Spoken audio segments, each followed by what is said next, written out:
Assalamualaikum warahmatullahi wabarakatuh. Alhamdulillahi wa kafa, assalatu wassalamu ala rasulillahil mustafa wa ala alihi wa sahbihi wa man wafa, rabbi syrah lana sudurana wa yassir lana umurana wahlul 'uqdatam min alsinatina yafqahu aqwalana. Alhamdulillah teman-teman sekalian, kita sudah sampai kepada sesi yang terakhir dan seperti janji saya, pada sesi kali ini akan saya sampaikan secara asinkron. Jadi teman-teman sekalian bisa menonton kapanpun dan dimanapun. Dan jangan lupa untuk tidak men-skip any parts of this video because di dalam video ini ya sudah saya sertakan kisi-kisi untuk ujian akhir semester. Oke, sebelumnya saya juga ingin mengapresiasi kepada teman-teman sekalian. Saya ucapkan terima kasih sudah mengumpulkan tugas podcast dan saya lihat thumbnailnya juga cukup menarik ya, lumayan dan nampaknya ada beberapa poin, beberapa hal yang lucu juga. Jadi teman-teman cocok ya kalau mau jadi content creator. Dan sebelum kita mulai belajar, jangan lupa untuk selalu memulai pelajaran dan aktivitas dengan membaca Al-Basmalah. Bismillahirrahmanirrahim. Ya, kali ini kita akan membahas salah satu isu yang penting di dalam studi pemikiran HI dalam Islam, ya, yaitu berkaitan dengan respon terhadap modernity, ya, modernitas Barat dan juga terhadap development atau pembangunan, ya, khususnya yang berkaitan dengan ekonomi, ya, welfare dan juga prosperity. Oke, langsung saja. Mungkin kita sudah sering mendiskusikan pada beberapa pertemuan sebelumnya, termasuk juga di pertemuan yang kemarin, bahwa di dalam masyarakat Muslim, ya, di dalam komunitas Muslim, mereka melihat challenges dari umat Islam itu secara berbeda-beda, memiliki perspektif yang berbeda, ya, yang mana perspektif tersebut juga menyebabkan perjuangan dari umat Islam itu juga berbeda-beda. Ada yang melihat bahwa masalah dari kemunduran, dari keterbelakangan, dari peradaban Islam pada saat ini itu disebabkan karena kemunduran di dalam apa? Di dalam implementasi dari akidah dan juga di dalam ibadah, ya. Makanya ada mereka-mereka yang cenderung arah pergerakannya itu adalah Puritanism, melihat bahwa ya solusi dari masalah umat Islam ini adalah dengan mempurifikasi, mengembalikan ajaran Islam ya kepada ajaran yang hakiki, kepada apa yang diajarkan oleh Rasulullah Shallallahu Alaihi Wasallam, ya, kemudian praktek-praktek ibadah itu juga kembali dimurnikan, ya, kembali dipurifikasi, ya, beberapa praktek yang tidak sesuai atau mungkin tercampur dengan budaya yang mana bukan merupakan ajaran Islam itu mencoba untuk disingkirkan, ya, kemudian tauhid kembali diperkuat, tazkiyatun nafas, kemudian perbaikan di dalam ibadah, ya, islahul ibadah dan yang lain sebagainya. Kemudian ada juga yang melihat bahwa problem dari umat Islam saat ini adalah apa? Sekularisme baik di dalam sosial, ekonomi maupun politik. Ya, makanya kita bisa menemukan beberapa pergerakan baik yang berlaku di nasional, di domestik ataupun yang transnasional, ya. Baik mereka yang memilih untuk menjadi oposisi di luar, ya, mengkritisi pemerintah ataupun yang mencoba untuk masuk ke dalam parlemen. Ya, makanya kalau kita konteksnya yang transnasional, kita temukan misalnya semacam Muslim Brotherhood atau Ikhwanul Muslimin, ya, atau mungkin kalau di Indonesia menjelma menjadi PKS dan juga gerakan-gerakan tarbiyah, ya, gerakan-gerakan tarbawi. Kemudian juga ada HT Hizbut Tahrir, ya, atau mungkin gerakan-gerakan yang memang mencoba untuk merevolusi dengan cara yang lebih hard, ya, cara yang atau ya, pendekatan jihad yang lebih mohon maaf ya, lebih violent gitu kan. Dan juga ada mereka-mereka yang melihat bahwa fokus dari problem umat Islam saat ini yang membuat umat Islam saat ini mundur itu adalah masalah knowledge yang sekuler. Ya, makanya kemarin kita temukan sejumlah tokoh, ada Ismail Raji Al-Faruqi yang melihat bahwa ya kemunduran dari umat Islam itu masalahnya ada pada pengetahuan yang sekuler. Ya, karena pengetahuan barat yang sangat-sangat positifis, sangat-sangat materialistis, menyingkirkan, nilai-nilai, ilahiyah ya, menyingkirkan nilai-nilai keagamaan. Karena seorang peneliti itu harus terbebas dari bias, tidak boleh terikat dengan nilai karena harus objektif. Nah, itu ternyata membawa umat Islam kepada kemunduran. Akhirnya umat Islam tidak bisa maju ya di ilmu-ilmu, eksak maupun ilmu sosial, terutama ilmu sosial ya. Karena kalau bagaimana kita mendekatkan antara ayat-ayat kauniyah ya yang berkaitan dengan alam, dengan ayat-ayat Al-Quran, itu kalau di Barat itu lebih diterima daripada kalau kita berbicara ayat-ayat yang berbicara tentang sosial gitu. Ya, makanya ada pemikir seperti Ismail Roji Al-Faruqi yang mencoba untuk mengislamisasi pengetahuan baik yang sekuler ataupun pengetahuan yang dirosah diniyah itu juga dicoba dikembalikan untuk diislamisasikan lagi ya. Ataupun misalnya Najib Alatas ya, Naquib Alatas yang fokusnya itu kepada islamisasi ilmu-ilmu yang sekuler saja. Ya, kemudian tidak hanya ilmunya saja yang didekatkan lagi, dilihat lagi, ditinjau lagi dari perspektif agama, dari perspektif Islam, tapi juga institusi pendidikannya ya, atau educationnya yang sangat jauh dari nilai-nilai agama, sangat sekuler, kemudian diislamisasi.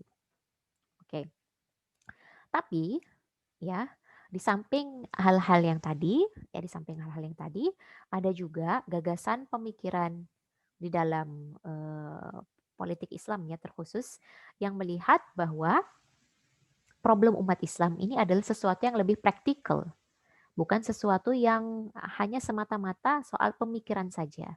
Ya kalau kita tadi melihat misalnya berkaitan dengan akidah, ya kemudian berkaitan dengan apa namanya?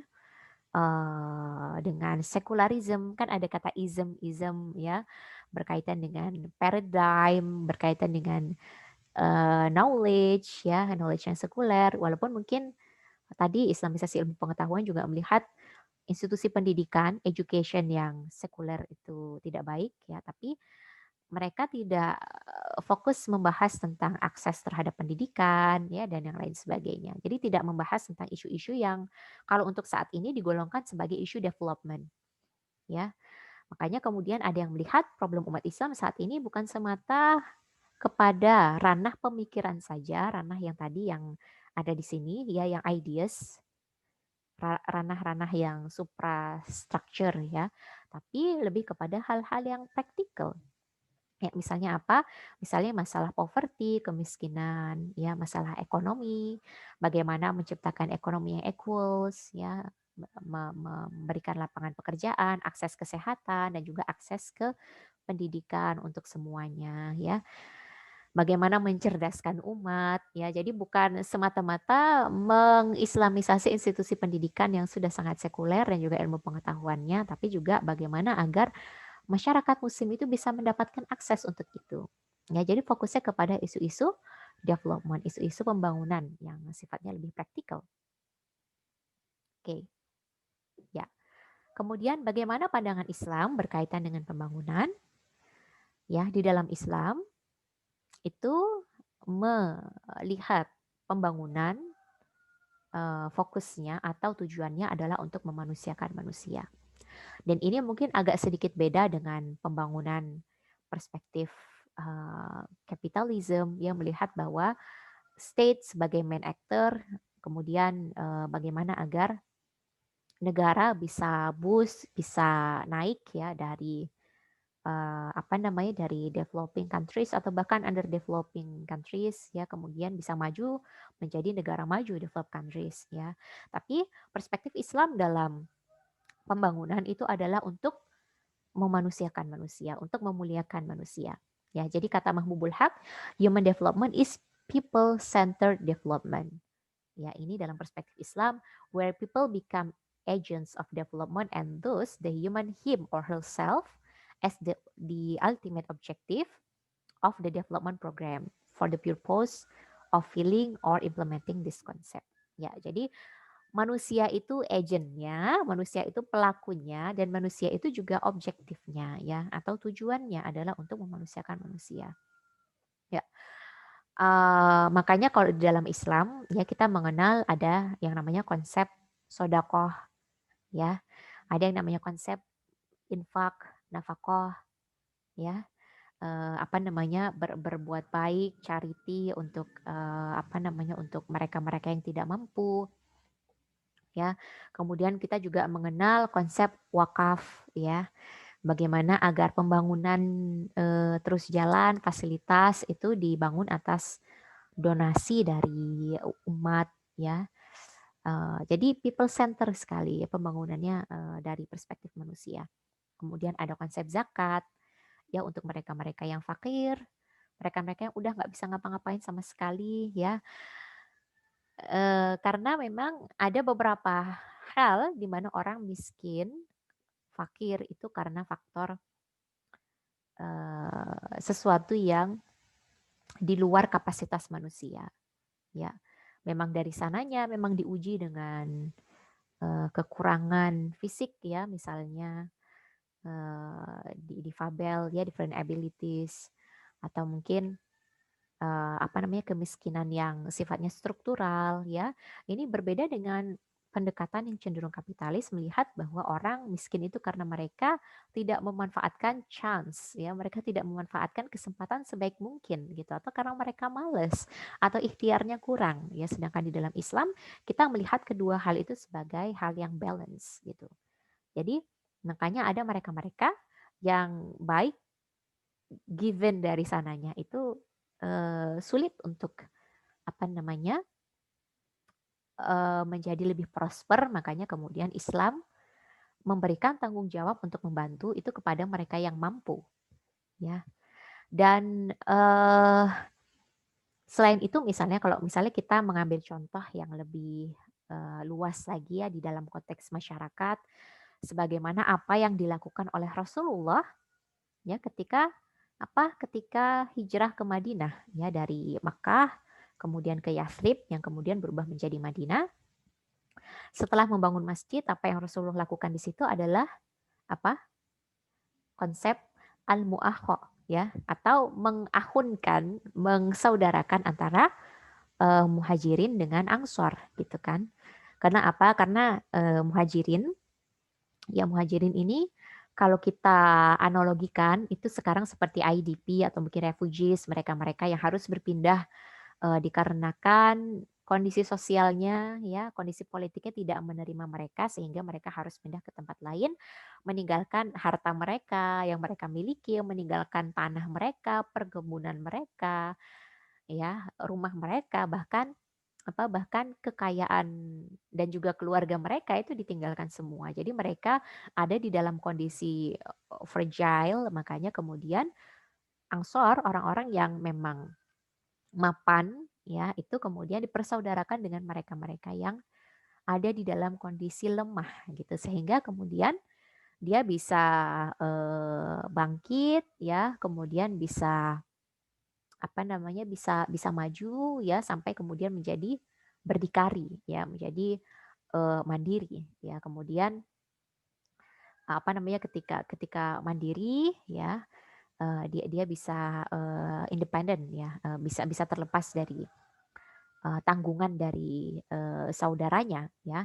Dalam Islam seperti itu dan seandainya konsep ini itu juga dipakai ketika pandemi ya, di mana ada orang-orang yang secara ekonomi berkecukupan, dia mampu menanggung mereka-mereka yang terdampak oleh pandemi, itu sangat-sangat luar biasa ya untuk dipraktekkan gitu. Jadi kita tidak egois ya di dalam Islam apa, kaya itu boleh ya bahkan sangat dianjurkan, tapi tetap purpose-nya itu bukan untuk menimbun harta gitu kan. Karena di sebagian dari apa yang dimiliki itu juga ada yang menjadi hak dari orang lain ya. Kemudian menurut Mahmubul Haq, ya kalau teman-teman hafal, salah satu scholars yang juga mengenalkan konsep human security, ya di dalam Islam human development itu terbagi menjadi 4 komponen yaitu equality, ya. Islam sangat mendukung adanya equality, kesetaraan dalam pembangunan, kemudian productivity ya, bekerja harus produktif, faida farokta fangsob ya. Kalau begitu kita kosong, ya. Begitu kita gabut gitu kata Al-Qur'an, "Fangsob," gitu. Kemudian udah langsung pindah ke kerjaan yang lain, harus produktif. Kemudian empowerment, pemberdayaan, ya tadi masyarakat yang apa namanya, yang sedang dalam kondisi lemah, kemudian dibantu tujuannya adalah untuk memberdayakan dan juga sustainability, ya nggak boleh merusak lingkungan, ya keberlangsungan, ya dan yang lain sebagainya. Itu konsep di dalam Islam.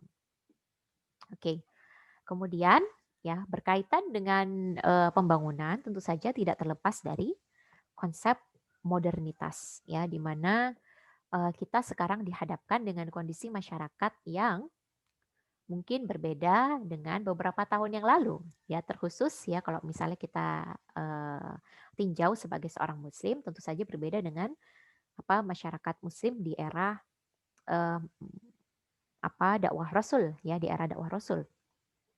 Karena memang tidak bisa kita pungkiri akibat adanya modernisasi, kemudian barat yang mana sekarang memang sedang merajai dunia, ya civilization dari barat memang sedang merajai dunia, kemudian prinsip-prinsip modernity versi barat itu banyak masuk ke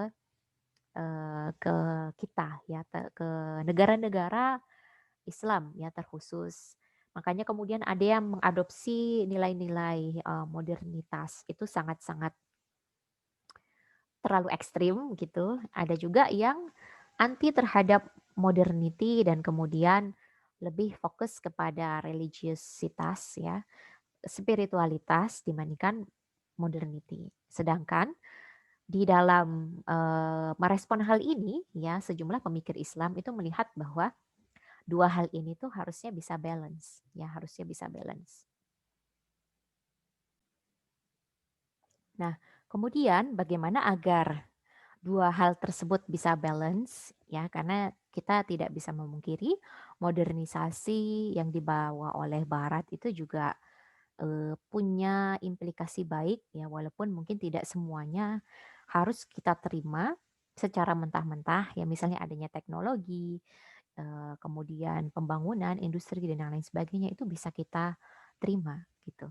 Tapi kan kalau kita berbicara tentang pemikiran, sekularisasi, kapitalisme yang terlalu menafikan aspek-aspek kemanusiaan itu kan juga semestinya bisa kita tolak ya.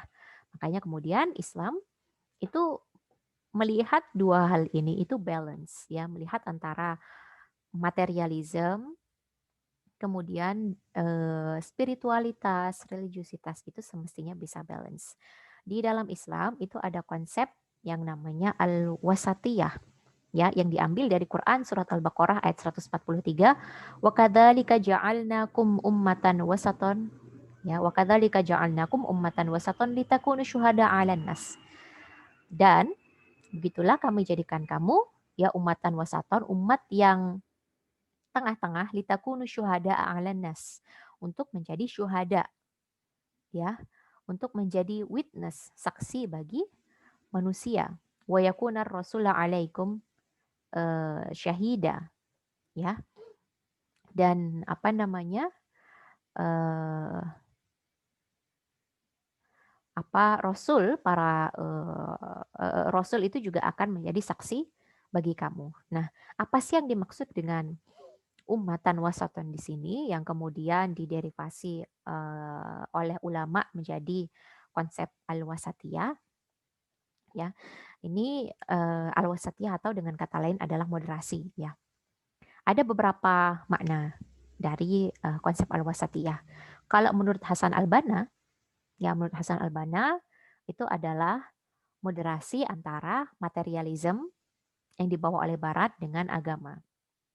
Ya, karena kalau kita lihat di ayat ya, kata Allah kepada Nabi, wabtaghi fima ataqallaha darul akhirah wala tansa nasibaka minad dunya.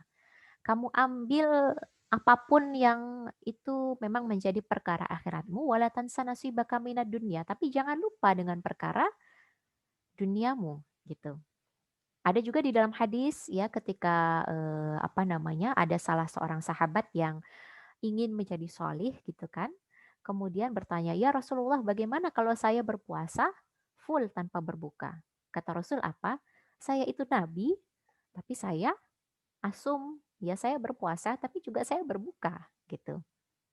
Ya, saya juga menikah juga gitu loh. Ya, jadi seimbang, seimbang antara aspek duniawi dengan aspek ukhrawi itu harus balance, harus seimbang. Ya, atau di dalam kata-kata mutiara yang sering apa namanya sering kita dengar ya. Ini bukan hadis loh ya, tapi semacam proverb gitu ya, kata-kata bijak atau quotes bahasa Arab. I'mali dunyaka ka'annaka ta'ishu godan wa amali akhiratika ka'annaka tamutu godan gitu kan. Lakukanlah apa namanya urusan duniamu ya, kamu bekerjalah mencari materi gitu kan. Seolah-olah kamu akan hidup selamanya, wa amali akhiratika ka'annaka tamutu godan, tapi kamu usahakan juga untuk akhiratmu seolah-olah engkau akan mati esok gitu kan. Ini nasihat yang luar biasa. Bagaimana Islam itu melihat dua hal ini itu menjadi balance ya. Di dalam Al-Qur'an juga kalau kita lihat tadi di samping Quran surah Al-Baqarah tadi ya yang menyebutkan ummatan wasaton tadi, wasatiyah tadi, di dalam Quran juga manusia itu biasanya di Quran dipanggil dengan beberapa istilah ya.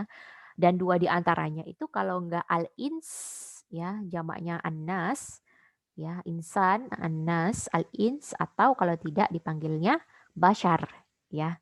Dua hal ini punya makna yang berbeda. Kalau kita berbicara al-ins ya, insan, wa ma khalaqtul jinna wal insa illa liya'budun ya, maka ini berkaitan dengan manusia ya, konsep manusia, insan, al-ins itu dimaknai sebagai manusia dan segala aktivitas dan responsibility-nya sebagai apa? Sebagai hamba Allah ya, untuk beribadah. Manusia dan juga kaitannya dengan fitrahnya, dengan nalurinya untuk bertadayun atau naluri beragama ya. Dalam Quran surah Ar-Rum, fa'akim wajhaka lid-dini hanifa fitratallahi allati fataran nasa 'alaiha la tabdila li khalqillah gitu kan. Eh, Fitrah manusia untuk menghadap kepada din yang hanif gitu. Makanya tadi di Quran surah Ad-Dariyat wa ma khalaqtul jinna wal insa illa liya'budun ya, dan tidaklah aku ciptakan jin dan juga manusia kecuali untuk menyembahku gitu kan kata Allah. Ya, tapi kalau konsep bashar, bashar itu berkaitan dengan manusia dengan sifatnya, fitrahnya untuk memenuhi apa kebutuhan-kebutuhan yang mana menjadikan manusia itu makhluk hidup gitu ya. Sama seperti makhluk hidup yang lain, manusia butuh makan, butuh kawin ya atau reproduksi, meneruskan keturunan dan yang lain sebagainya. Ya wa ma ana illa basyarum mislukum gitu kan. Cerita tentang bagaimana Nabi menyampaikan sesungguhnya aku itu adalah bashar, hanya manusia biasa ya, sama seperti kalian ya. Saya juga makan, Nabi juga apa juga juga menikah ya. Intinya dua hal ini bisa seimbang. Nabi juga bekerja ya, Nabi berdagang. Oke. Kemudian menurut Abu Zahra yang melihat bahwa kata ummatan wasaton tadi atau konsep wasatiyah tadi di dalam Quran surah Al-Baqarah ayat 143 itu berkaitan dengan apa? Berkaitan dengan perdebatan antara agama samawi yaitu agama Yahudi dengan agama Nasrani, yang mana kalau di dalam Al-Qur'an dikisahkan orang-orang Yahudi. Orang-orang Yahudi itu adalah orang-orang yang sangat-sangat kritis ya. Bahkan mereka juga yaqtuluna anbiya'ahum gitu kan, mereka membunuh nabi-nabi mereka gitu. Kemudian mereka banyak membangkang kepada para nabi. Misalnya kalau kita ambil contoh yang bisa kita sebutkan ya di Quran, misalnya bagaimana ketika Nabi Musa itu sangat luar biasa sabar dalam menghadapi apa kerasnya atau pembangkangannya orang-orang dari Bani Israel ya, ketika mereka ditinggal sebentar ya untuk mencari wahyu, Eee, kemudian ketika kembali ternyata dari mereka ada yang sudah membuat sesembahan patung sapi gitu kan. Ya bahkan ya seperti itu gitu loh. Bahkan ketika mereka disuruh untuk beriman, katanya, apa, "Kami tidak akan, beriman sampai kami melihat Allah," gitu kan. Kemudian ketika ditunjukkan bukti bahwa Allah itu ada, diturunkan, bukti dengan kilat yang sedemikian rupa, bahkan itu membuat mereka mati, kemudian mereka dihidupkan kembali pun juga masih ada yang membangkang gitu. Ketika disuruh untuk menyembelih sapi ya, disuruh untuk menyembelih sapi, mereka juga banyak tanya gitu ya, apakah, sapinya itu yang faridu wala bikr gitu kan. Apakah yang, masih gadis ya, yang masih muda ataukah yang sudah, matang, sudah tua gitu kan.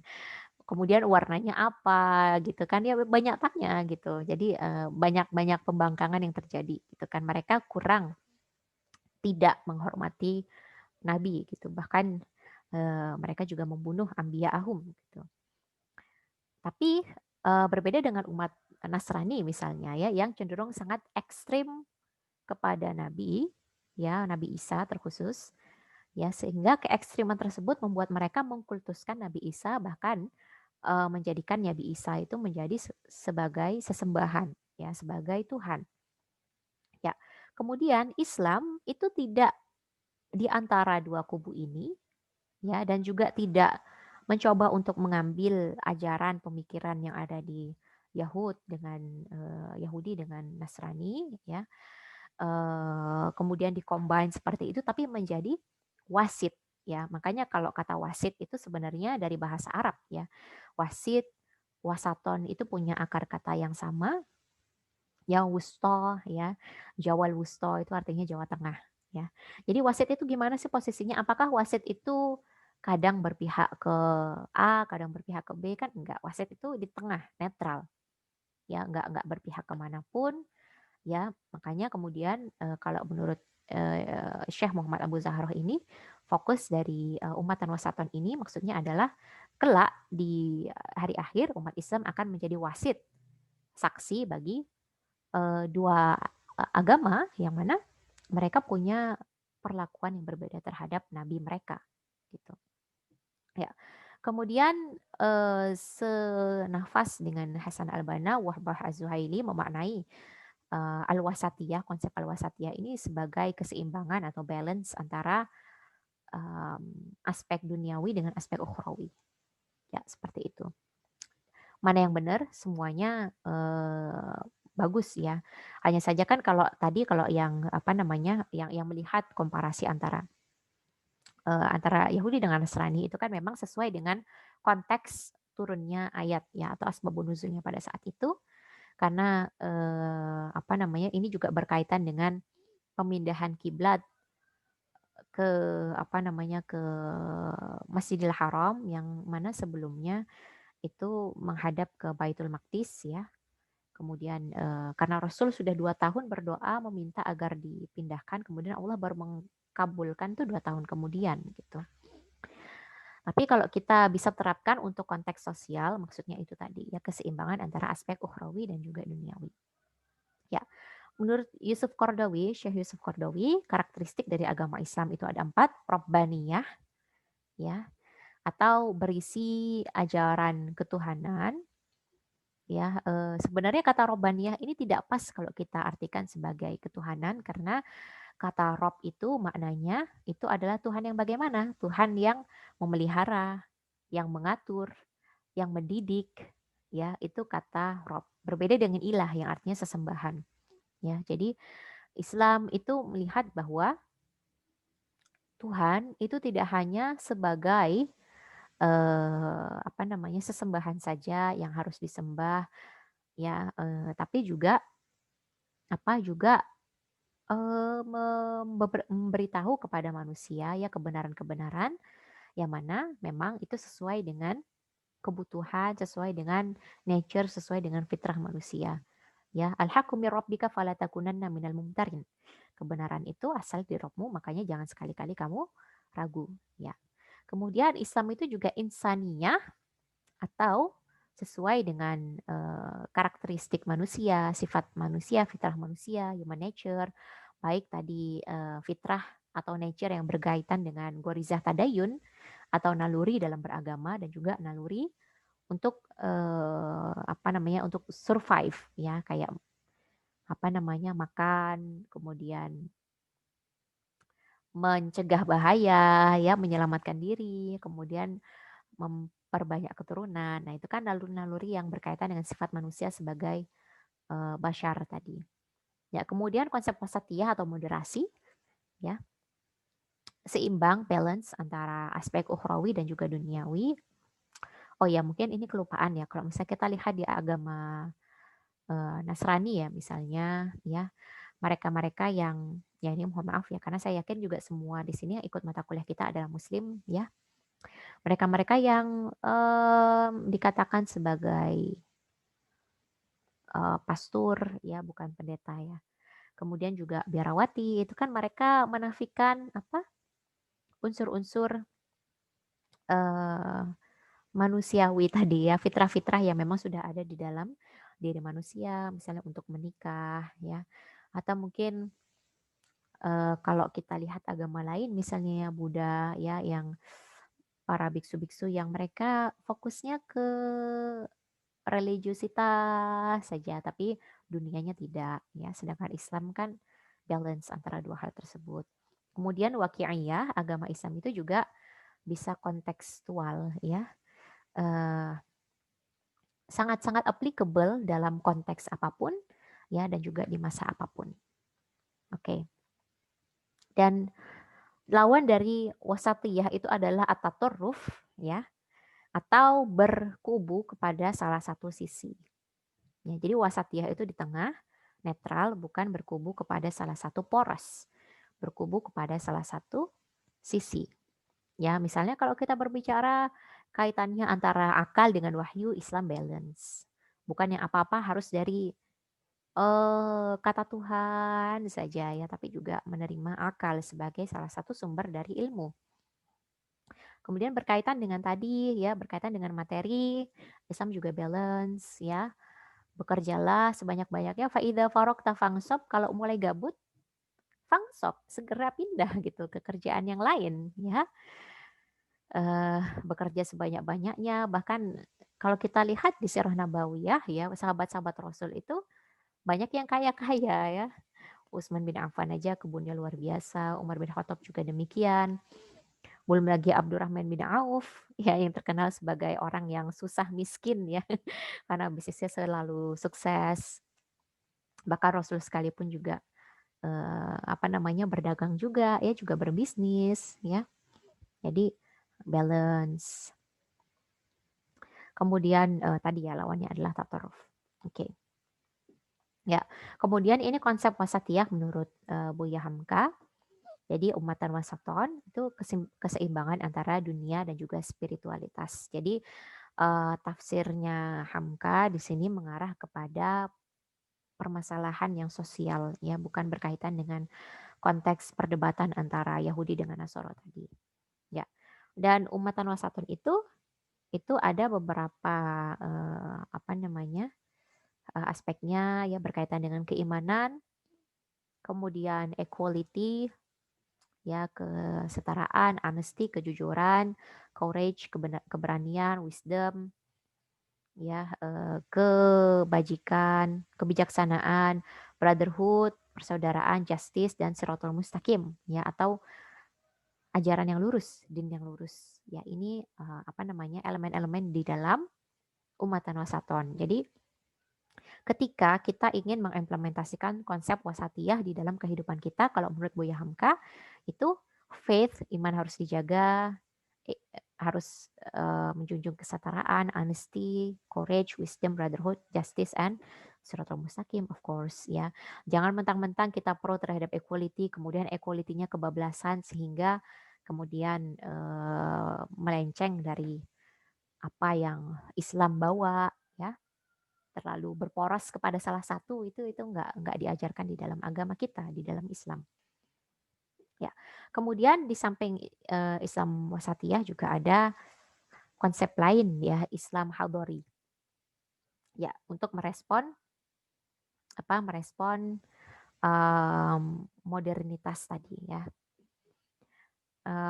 Sebenarnya konsep Islam hadori ini juga diperkenalkan oleh beberapa scholars, beberapa ulama di dalam Islam, ya, termasuk salah satunya Muhammad Abid Al-Jabiri.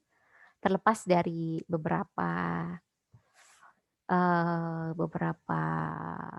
pro dan kontra gitu ya terhadap pemikiran Al-Jabiri, ya, tapi yang pertama kali memperkenalkan adalah bukan yang pertama kali ya, bukan yang pertama kali, tapi beberapa kali dikenalkan, termasuk salah satunya adalah Al-Jabiri, mohon maaf. Ya. Jadi tadi ada Islam wasatiyah, kemudian Islam hadori, itu bukan madhab yang baru gitu.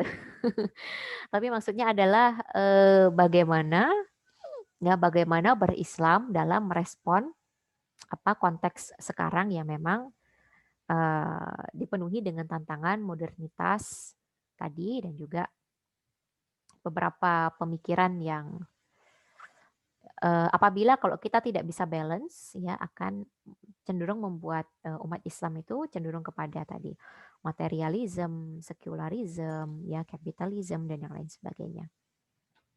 Ya, salah satunya ya Al-Jabiri menggunakan istilah al-hadori itu untuk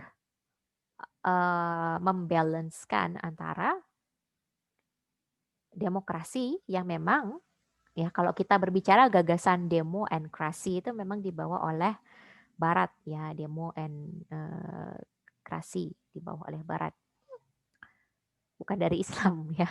Kalau kita berbicara secara konsep, walaupun mungkin kalau berbicara tentang values ada beberapa hal yang disebutkan di dalam demokrasi itu juga ada pada ajaran Islam ya, ada pada praktek yang dilakukan baik oleh para nabi dan juga para sahabat ya, para khulafaur rasyidin. Ya. Tapi konsep Islam hadori ini lahir untuk mengetengahkan antara demokrasi dengan Islam ya. Al-hadori dari kata hadoro ya, atau hadir kalau dalam bahasa Arab. Jadi kata hadir itu artinya itu bukan datang ya, itu yang sering salah dimaknai oleh orang-orang ya yang tidak memahami bahasa Arab ya. Jadi kata hadir itu artinya adalah present ya, tidak hanya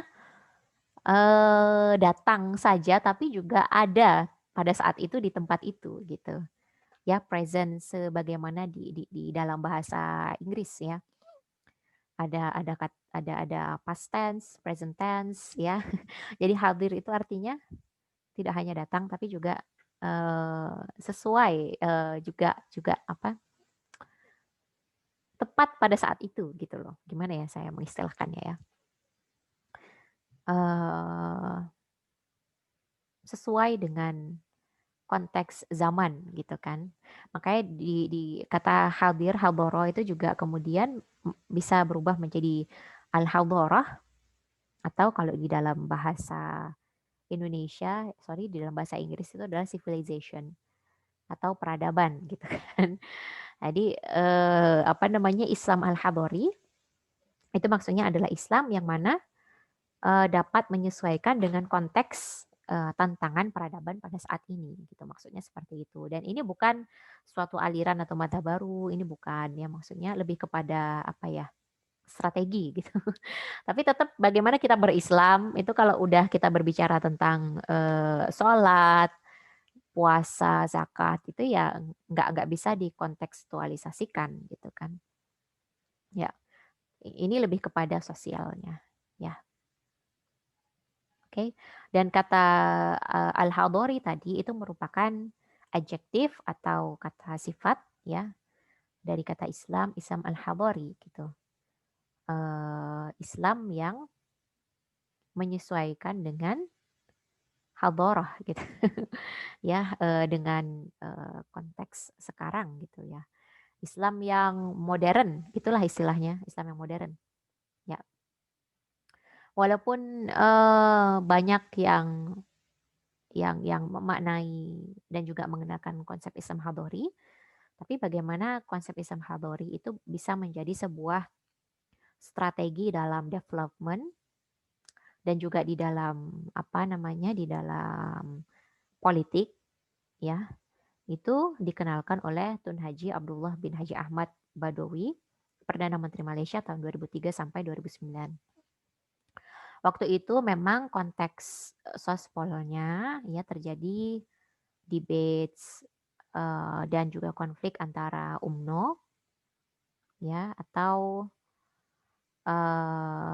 apa namanya Barisan Nasional ya Partai Barisan Nasional di Malaysia dan juga dengan PAS Pan Malayan Islamic Party atau mungkin kalau di kita ini mirip seperti PKS ya Partai Keadilan Sejahtera ya.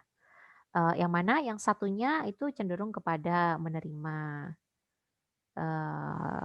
apa namanya nasionalisme, kemudian modernisasi yang memang dibawa oleh Barat, dan satunya kepengen bagaimana agar Islamic values itu juga tetap dijaga. Makanya untuk menengahkan dua konflik ini, kemudian um, Tun Ahmad Badawi memperkenalkan konsep Islam Hadori, ya, yang menjadi jargon dari politik domestik dan juga politik luar negeri Malaysia, ya, terkhusus tahun 2003 sampai tahun 2009. Dan ada 10 principles, ya. Makanya kalau kita bisa lihat Malaysia itu secara ekonomi lebih develop dari Indonesia ya, if we have to compare. I'm sorry ya. Tetapi di sisi lain juga aspek agamanya itu juga tetap terjaga gitu. Dan bagaimana mereka bisa menjalankan ini, ada 10 prinsip yang dijalankan.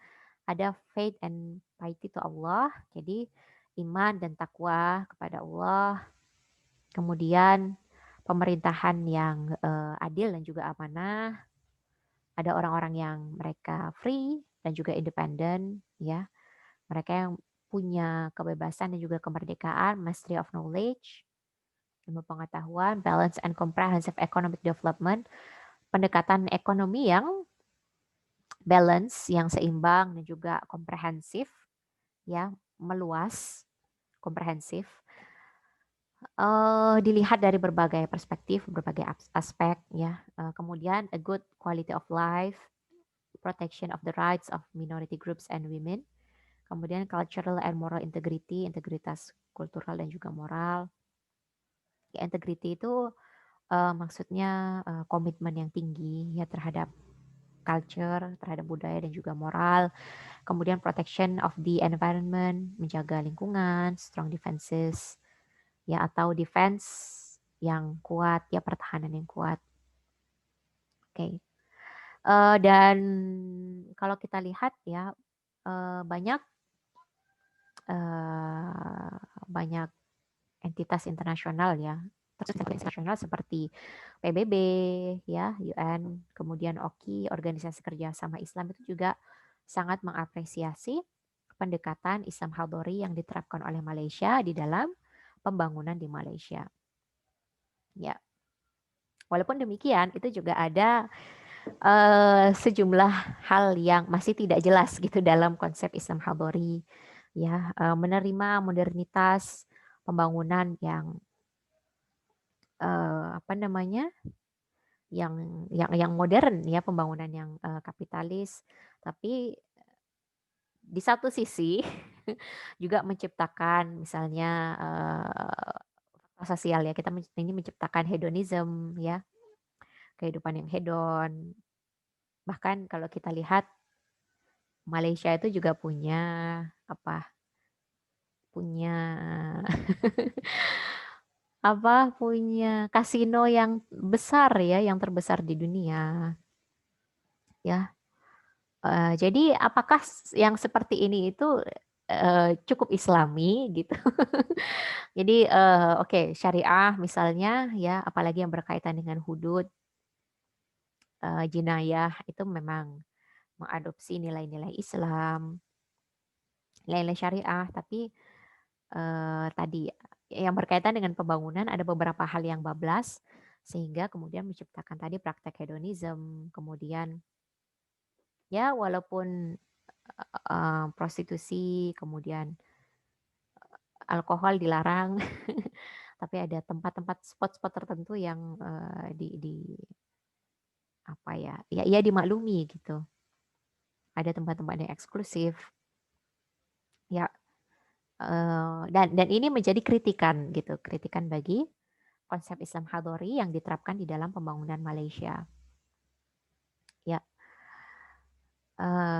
ya kalau misalnya kita lihat dari segi ekonomi, prosperity tentu saja sudah cukup prosper ya, bisa membawa Malaysia kepada apa namanya pertumbuhan ekonomi yang luar biasa dengan tetap mempertahankan nilai-nilai agama dan juga tradisi, tapi di sisi lain juga ada impact-nya ya di mana ada praktek-praktek yang mungkin kalau kita berbicara di dalam agama itu praktek-praktek yang fisik ya atau kefasikan gitu kan. Mereka tahu tapi tutup mata gitu. Ya, makanya masih ada ketidakjelasan. Oke. Tapi from the articles that I have read ya dari beberapa artikel yang sudah saya baca eh, cukup diapresiasi gitu konsep Islam Hadori ini. Ya karena tadi fokusnya adalah pembangunan. Ya, kemudian ini kisi-kisi untuk final exam ya. Teman-teman silahkan pelajari tentang Islamisasi pengetahuan, konteks dan juga sejarahnya ya. Apa sih yang membuat adanya Islamisasi pengetahuan? Teman-teman belajar tentang secularism ya, kemudian belajar tentang gagasan Islamisasi yang dibawa oleh Ismail Roji Al-Faruqi, Najib Alatas, itu apa perbedaannya ya. Fokusnya mereka kemana, apa sih kritikan Ismail Roji Al-Faruqi terhadap ilmu pengetahuan ya. Kemudian mengkomparasikan antara sources atau apa namanya sumber ilmu pengetahuan epistemologi antara Barat dengan Islam itu seperti apa ya. Kemudian ontologi dan epistemologi ilmu HI dalam Islam. Silahkan dibaca jurnal saya bagaimana gagasan Islam tentang manusia ya, apakah konfliktual seperti yang disampaikan oleh realism ataukah masih bisa bekerja sama, kemudian tentang perdamaian konflik, kemudian sumber dari ilmu pengetahuan dalam perspektif Islam seperti apa, kemudian respon terhadap modernitas, moderasi, dan juga moderasi di dalam antara agama dan sosial gitu. Ini yang kita pelajari sekarang ya. Silakan kalian pelajari tentang konsep al-wasatiyah, ya kemudian bagaimana konsep al-wasatiyah itu bisa menjawab tantangan apa development tadi, yang mana memang membutuhkan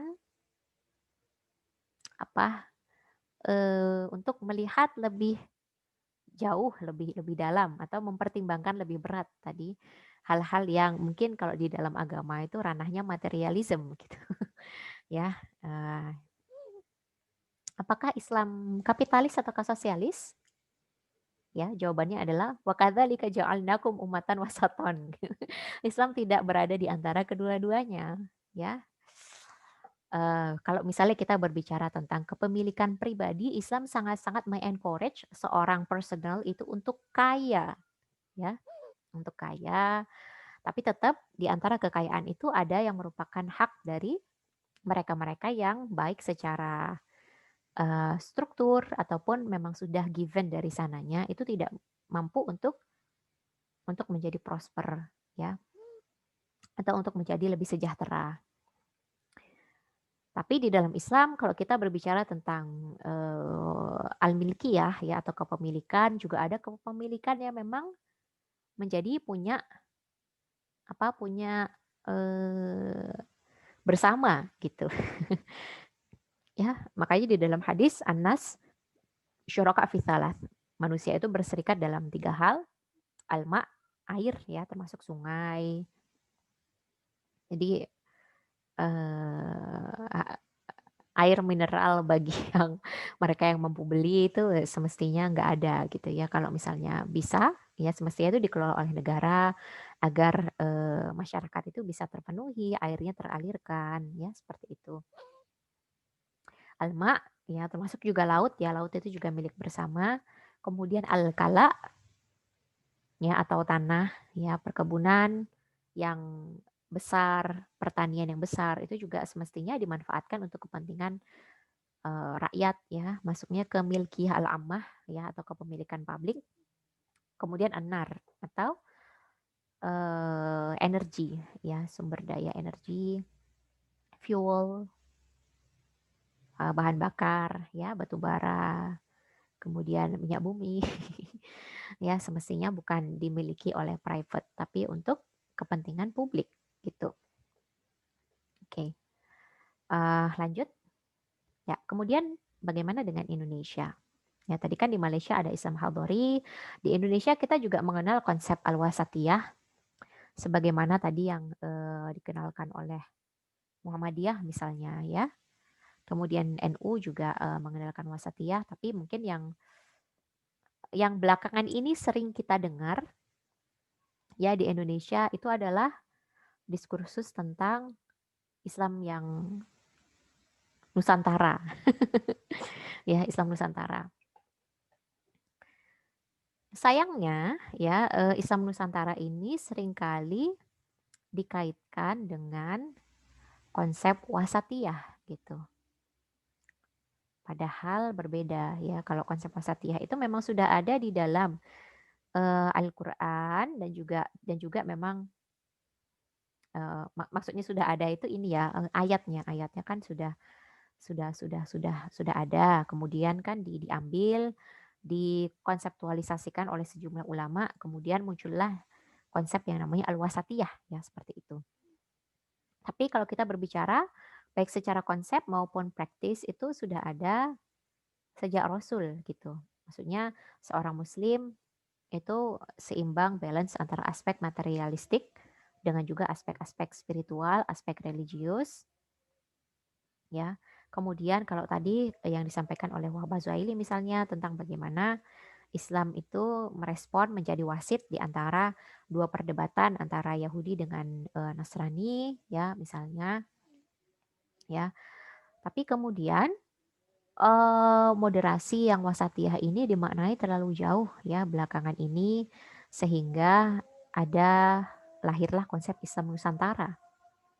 Ya, yang mana Islam Nusantara ini ya mungkin teman-teman boleh kontra ya dengan apa yang saya sampaikan, tapi saya cenderung melihat bahwa Islam Nusantara ini adalah sesuatu yang terlalu jauh ya dalam melihat konsep wasatiyah di dalam Islam, yaitu dengan mencoba untuk mengkontekstualisasikan agama disesuaikan dengan culture dari masyarakat Indonesia gitu.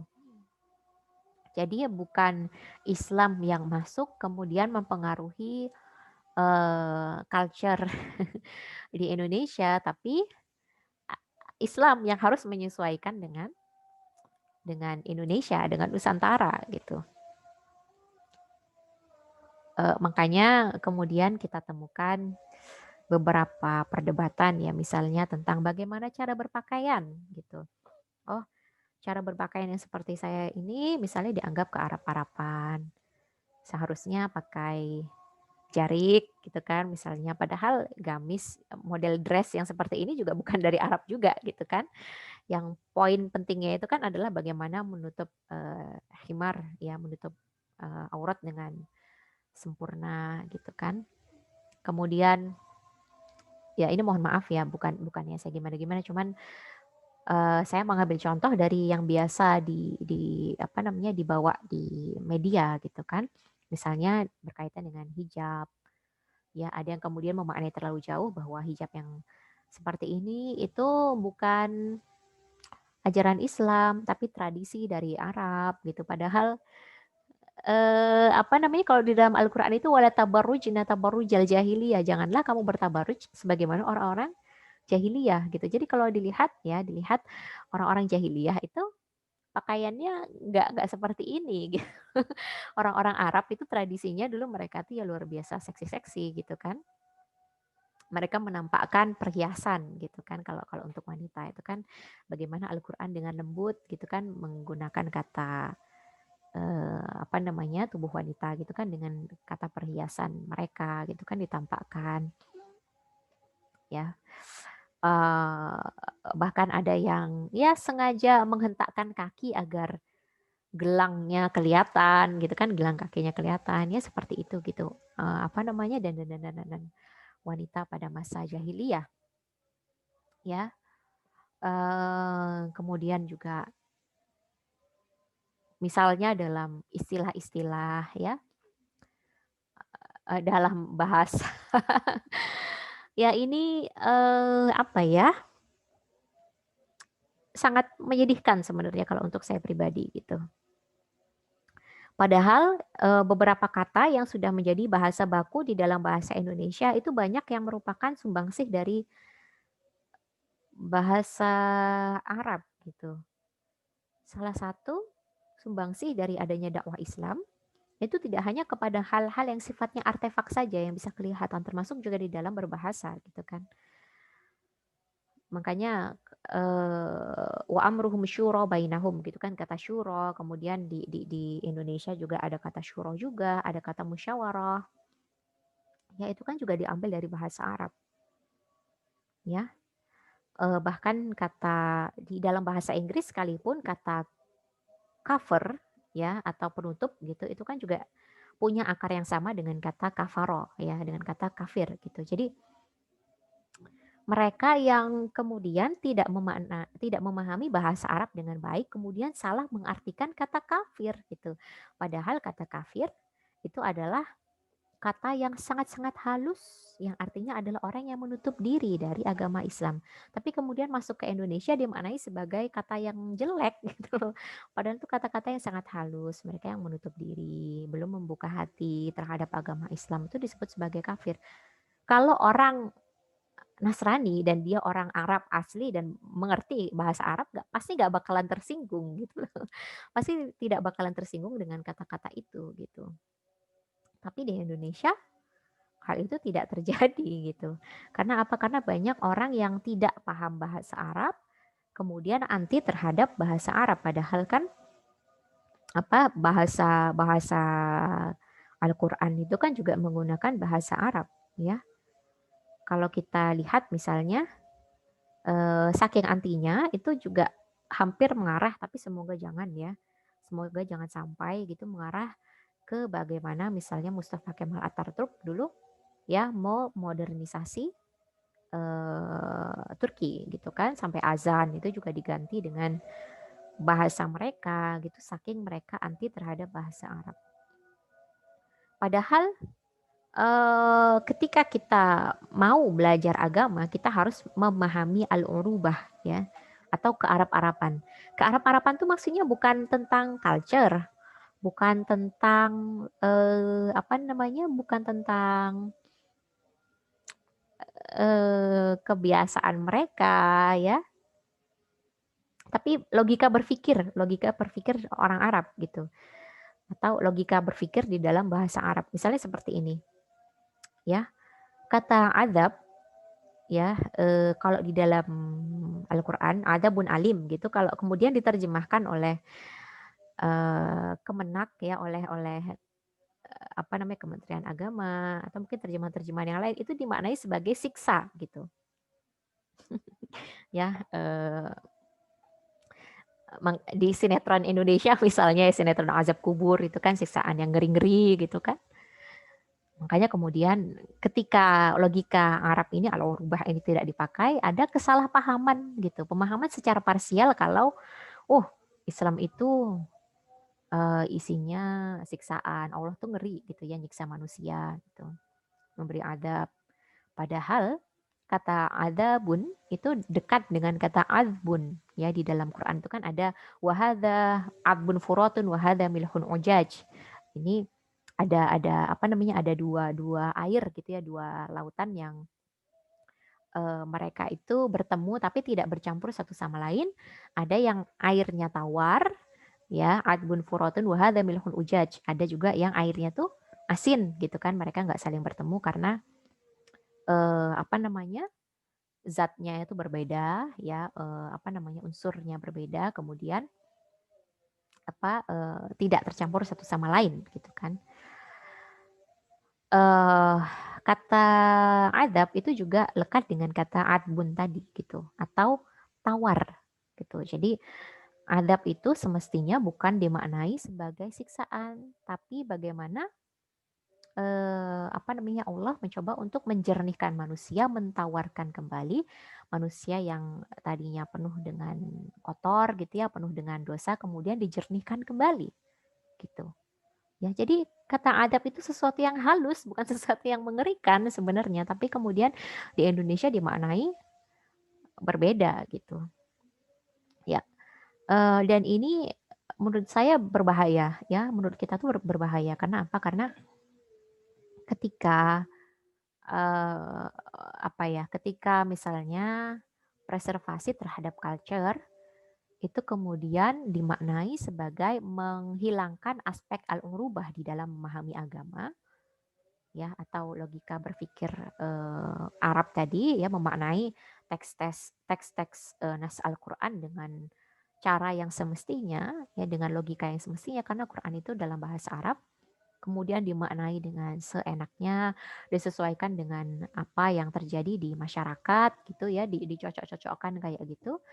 Itu bisa membawa kepada sejumlah pemahaman yang parsial, kemudian kekeliruan di dalam memahami agama gitu kan. eh Misalnya di dalam membaca Al-Qur'an ya, itu kan ada beberapa jenis kiroat ya, atau kiroat sab'ah ya, kiroat sab'ah yang memang oleh Rasul itu sudah diterima gitu. Maksudnya memang memang lidah orang-orang Arab itu ada yang membaca Quran itu berbeda-beda, tapi maknanya tetap sama gitu. Tetap panjang pendeknya, tajwidnya itu ya sama gitu kan. Misalnya surah Ad-Duha gitu kan. Kalau kita kan normalnya membaca wadduha walaili idza saja gitu, tapi juga ada yang membacanya wadduha gitu. Jadi a itu nggak bisa bilang a, bisanya bilang e gitu. Tapi itu kan memang sudah sesuatu yang disepakati ya sejak era Rasul. Tapi kemudian apa namanya di Indonesia gitu kan. Kemudian bacaan-bacaan Quran kemudian disesuaikan dengan langgam-langgam yang apa namanya yang apa ya, tidak hanya eh, aneh gitu, tapi juga mirip dengan bacaan-bacaan dari agama lain gitu. Ya, sehingga kemudian kan menghilangkan esensi, menghilangkan keindahan, menghilangkan aspek penghormatan terhadap Al-Qur'an gitu. Tapi yang seperti itu dianggap sesuatu yang baik, sesuatu yang bagus gitu ya. Mohon maaf kalau mungkin teman-teman silakan kalau memiliki perspektif yang berbeda, tapi saya melihat bahwa kita nggak bisa gitu ya, ya terlalu bablas seperti itu nggak bisa gitu. Memang Al-Qur'an itu kan mudah untuk dihafalkan ya, termasuk juga bisa bacaannya itu bisa menyesuaikan dengan lidah masyarakat yang membacanya gitu. Tapi bukan berarti kemudian dengan sengaja untuk diliuk-liukkan agar menyerupai bacaan dari agama lain gitu. Dan ini sesuatu yang cukup ironis gitu. Seperti tadi belum belum lagi apa namanya? Jangan ke Arab-Arab. Nabi kita itu orang Arab ya, Nabi kita orang Arab gitu. Ya itu salah dalam memaknai, membedakan antara apa namanya? Tradisi dengan memang beberapa hal yang menjadi penting gitu di dalam agama ya, termasuk tadi misalnya saya berbicara tentang perintah berhijab dan yang lain sebagainya gitu. Oke. Jadi seolah-olah walaupun mungkin tidak apa ya, impact-nya tidak sebesar yang tadi Isam Hadori kan mendapat banyak respon baik gitu kan dari organisasi internasional. Tapi kalau Islam Nusantara ini lebih kepada bagaimana Indonesia merespon tentang Islam yang terjadi di Indonesia sendiri gitu. Bukan sesuatu yang berkaitan dengan pembangunan atau politik luar negeri ya, yang mencoba untuk mengembrace barat. Herannya tidak ada jargon anti ke barat-baratan. Tapi kalau anti ke Arab-Araban itu ada gitu. Ya. Jadi ini lebih lebih kepada politik politik domestik sebenarnya, ketika wasatiyah itu dimaknai secara kebablasan ya, jauh dari esensi Islam, ya bahkan mencoba untuk mencocokkan atau mengkontekstualisasikan Islam ya. Jadi Islam itu cocok dengan segala era, cocok dengan segala zaman, bukan berarti Islam dicocokkan atau diubah-ubah gitu ya. Ya ada beberapa hal yang memang menjadi wilayah ikhtiari, wilayah ijtihadi dari manusia. Tapi ada beberapa hal yang memang uh, kita ya sebagai seorang muslim itu memang tidak bisa memaknai seenaknya gitu ya. Ya karena sudah qat'i gitu ya. Oke. Ini hanya sekedar contoh saja, contoh dari implementasi. Tapi intinya saya berharap teman-teman bisa memahami tadi tentang konsep wasatiyah sebagai respon terhadap tantangan modernitas, ya, tantangan sekularisme, kapitalisme tadi, beberapa pemikiran dari Barat, ya, bagaimana Islam melihat tadi ya dua hal ini sebagai balance, tidak ekstrem ke kanan, tidak ekstrem ke kiri.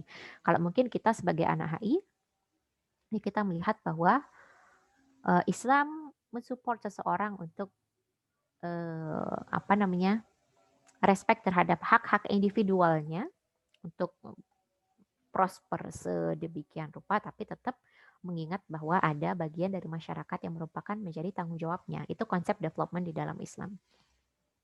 Ya. Dan kemudian ada juga memang hal-hal sektor-sektor yang menjadi milkiyah al-ammah, ya, kepemilikan bersama, dan tentu saja tidak bisa dimanfaatkan untuk kepentingan individu atau segelintir elite, segelintir kelompok gitu. Itu yang menjadi inti dari pembahasan pada kali ini. Oke, terima kasih semuanya. Selamat sukses, selamat berjuang untuk ujian akhir semester. Semoga mata kuliah apapun kalian mendapatkan hasil sebaik mungkin. Terima kasih. Sampai jumpa di semester depan. Wassalamualaikum warahmatullahi wabarakatuh.